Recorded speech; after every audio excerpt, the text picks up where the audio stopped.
Hey guys, my name is Yusuf. A lot of you guys have asked me to do a video about carrier packet, so this is gonna be for those who has been asking and wondering how you fill out a carrier packet. So let's get right into it. After you book a load from a broker, you negotiate the rate and you finalize everything you need. The broker will ask you to provide an email address. So when you do that, they will send you the carrier packet. Now they could do it in two ways.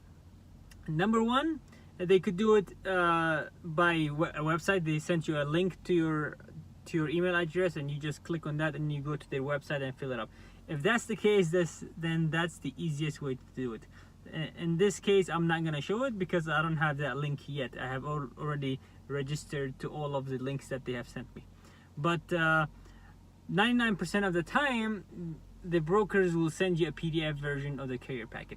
Now that could be different from broker to broker. It could be from 1 page up to 20 pages, depending on who are you going through. So in this case, I have a carrier packet, and let's go ahead and take a look at it. It's an 11-page carrier packet. Yeah, let's go ahead and take a look at it. So now we're gonna jump to the computer. Okay, so when the broker sends you the carrier packet, what you need to do, obviously, download it. Once that is downloaded, if you have a PDF editor on your computer, then go ahead and use that. If you don't have a PDF editor on your computer, you can use this website. It's a free website right here. Just type in PDF editor, and it will bring you to this, and then you can just choose the first one, PDF free PDF editor. That way you don't have to pay anything extra. So once you click on that, you go ahead and upload it, and this is the uploaded version of the carrier packet. Okay, so from here on, this is the basic ones that you normally get. The first page is their information, what they have, their addresses, and everything else. What it looks like, you have to put an initial over here. So over here on the left hand side, you have a something that says text. Go ahead and click on that so you can put your initial. Okay, you put your initial. Okay, and then I usually put capital, so I don't have to go back and forth with the lowercase and uppercase. And you see, second page is also some instructions that they want you to put initial, so you go ahead and put an initial on it. And this third page is what you provide your information to them. So basically, they want to have your profile set up, so in case next time you call, they already know who is calling, what their email address is, who's the owner, who's the dispatcher, and so on and so forth. So in this case, your company name, whatever your company name is. If your company name is Come and Get It LLC, okay, and owner's name John, right? Contact number. You pretty much, I don't need to go through all these. You probably know, it's self-explanatory. One thing that you need to keep in mind is that you need to know your DOT number, MC number, tax ID number off top of your head, because you're gonna use these numbers a lot. And it's better to either know it off top of your head or have it on a piece of paper or somewhere that you have a close access to, that you can get to it as fast as possible. If you're going through a factoring company, you put their information here, and after that they require insurance companies, like your policy number and whatnot. Since I am gonna provide an insurance certificate to them, I will go ahead and skip this part, because it's just going to be redundant to put the information here and then send them a certificate. So if you skip this, it's not a problem, and as long as you send them the insurance certificate. Okay, so that is done, and this is what you pretty much see in every broker carrier packet, the broker carrier agreement. Over here it says this agreement is entered into this date. Today's date is November 6th, so you put November 6th, 2020. I think this is self-explanatory as well. And then between Nationwide Transport Services LLC and and your name. Come and Get It is the company name. Come and Get It LLC.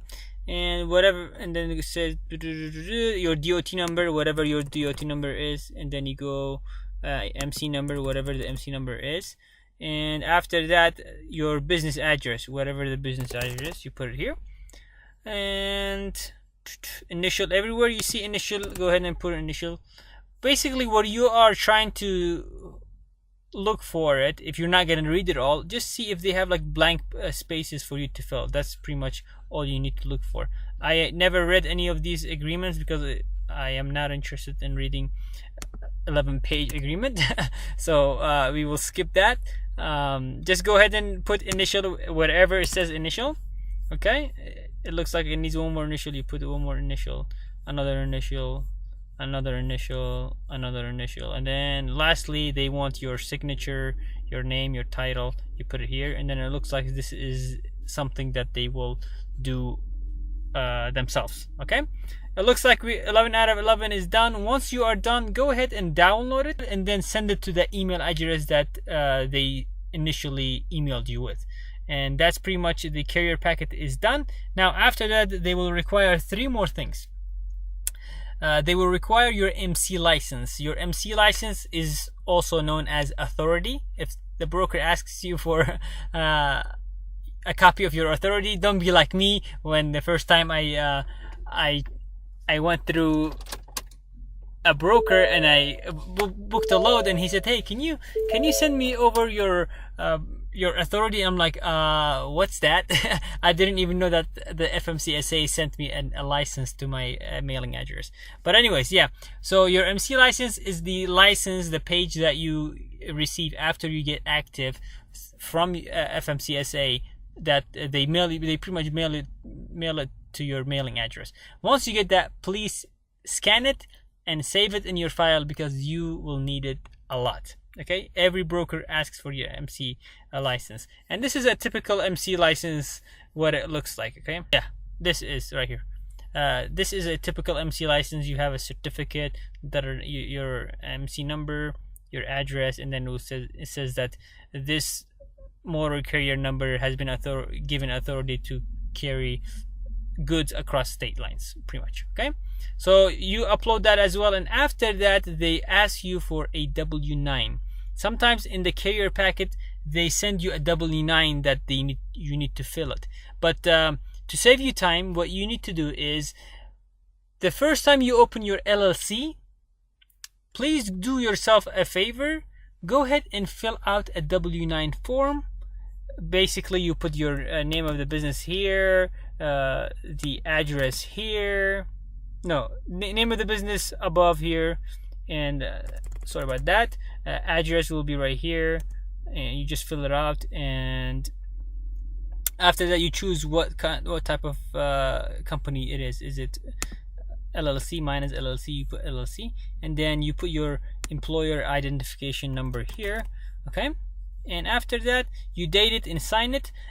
You can sign it, let's say if you opened your company today, November 6th, go ahead and fill it out and sign it as today. This W-9 form is valid for as long as your business stays open, so you don't have to do one for every broker. You can just go ahead and attach this W-9 form to the email address and ignore what they have. Okay, and they will take it, because I have done it a million times, and then they have taken it. Okay, so after that, the last thing they will ask you, well, the second last thing they will ask you is the insurance certificate. The brokers want to be a certificate holder on your insurance. So basically I'll do that in a separate video. It's a bit long, but if you are going through a Progressive commercial, you can just go ahead and online log into the website and then do the certificate yourself. It's easy, maybe a couple of minutes, and you have the insurance certificate in your email within a couple of minutes. But if you are going through a local agent, they may take 24 hours, 48 hours. So this is when you want to find out if you are required to pay for insurance certificate every time you request one, or how long they will take take for them to send you a insurance certificate, because you book a load to, like right now, you need to provide an insurance certificate before, like right now, before they could send you the rate confirmation. Okay, so insurance certificate, I'll do it in a separate video. And lastly, what they would ask, some of them, maybe like 5% of them, they would ask for references, personal references as well as load references. So personal references, any 3 numbers that you have, your mom, your dad, your brother, your family members, your friends, any 3 numbers with 3 addresses with 3 names would do it. Load references could be a bit difficult if you are booking your first load. What do you do if you haven't hauled any loads, so you don't have a load references? In that case, you can just call the broker and say, hey, I don't have that information off the top of my head right now, can I provide that to you later? Don't tell them this is your first load, because they're probably gonna reject you right away. Anyways, if you have load references, 3 loads that you have hauled, just go ahead and have the broker name, broker email address, and the lane that you did, and just fill it out in the section that they pretty much ask for. And once you have all that complete, send all that to that email address that initially they provide you with, and you're pretty much all set. After that, you are good to go, and they will send you a rate confirmation. Double check the addresses and double check the amount that you agreed on. Also, if they told you no tarp, make sure it says no tarp on the rate confirmation and not, like, sometimes they slip a couple of things in the rate confirmation that if you don't pay attention to it, you're gonna have to deal with that later. So this is it for this video, guys. It's one of those videos that has been requested for the longest time, and finally I got to it, and hopefully you find something that will benefit you in your hotshot or flatbed journey. Okay, until next video, peace.